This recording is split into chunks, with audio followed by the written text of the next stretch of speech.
ዩቲዩብ ላይ ቪዲዮ ዳውንሎድ ማድረግ እንደሚቻል ዛሬ አብረን እናያለን። ከዩቲዩብ ላይ ቪዲዮ ዳውንሎድ ለማድረግ ግን መጀመሪያ ዩቲዩብ ላይ እንገባና የምንፈልገውን ቪዲዮ ሊንክ እንይዛለን ማለት ነው። ለምሳሌ እኔ ይሄንን መዝሙር የምትሳሳልኝ የሚለውን ቪዲዮ ማውረድ ብፈልግ፣ ምክንያቱም ስልኬ ላይ አስቀምጬው ቪዲዮ ወይም ደግሞ ጋላሪ ውስጥ ተቀምጦ ሁሌ መስማት ብፈልግ ኢንተርኔት ሳላበራ እንዴት አድርጌ ዳውንሎድ ማድረግ እንደምችል ላሳያችሁ። እዚህ ጋር ቪዲዮውን ከመክፈታችሁ በፊት 3 ነጠብጣብ አለች እዚህ ጋር ቪዲዮ ላይ ከጽሁፉ ጎን ማለት ነው።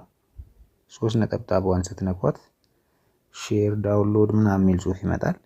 እኔ ሊንክ ስለምፈልግ ሼር እለዋለሁ። ሼር ስል እንደዚህ አይነት 3 አማራጭ ይከፍትልኛል። እኔ ግን የምፈልገው ሊንክ ስለሆነ ኮፒ ሊንክ ብዬ ሊንክ ይዛለሁ ማለት ነው። ሊንኬን ከያዝኩ በኋላ ግን የት ነው የሚሄደው? ክሮም ወይም ደግሞ ጎግል ላይ ነው የሚሄደው። እስቲ ጎግላችን ጋር እንሂድ ወይ ክሮም።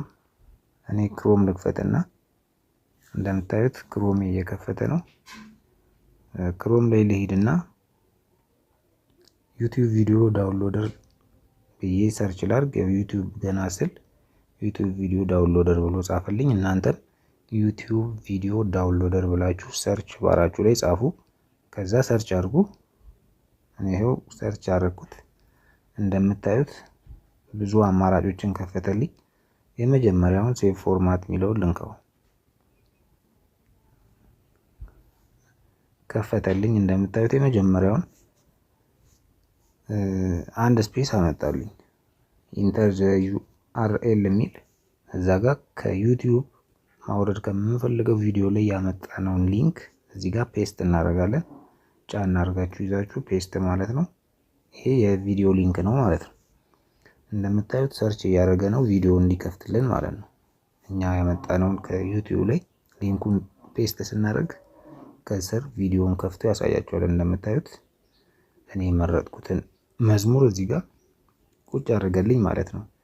ይሄ ለምን ይጠቅመኛል? ለምሳሌ እኔ ቪዲዮን አውርጄው ሌላ ቀን በደንብ መዝሙሩን ለመለማመድ ብፈልግ ሁሌ ኢንተርኔት እያበራሁኝ ዩቲዩብ ላይ መግባት አይጠበቅብኝም። ጋላሪ ውስጥ ገብቼ ቪዲዮን መስማት እችላለሁ ማለት ነው።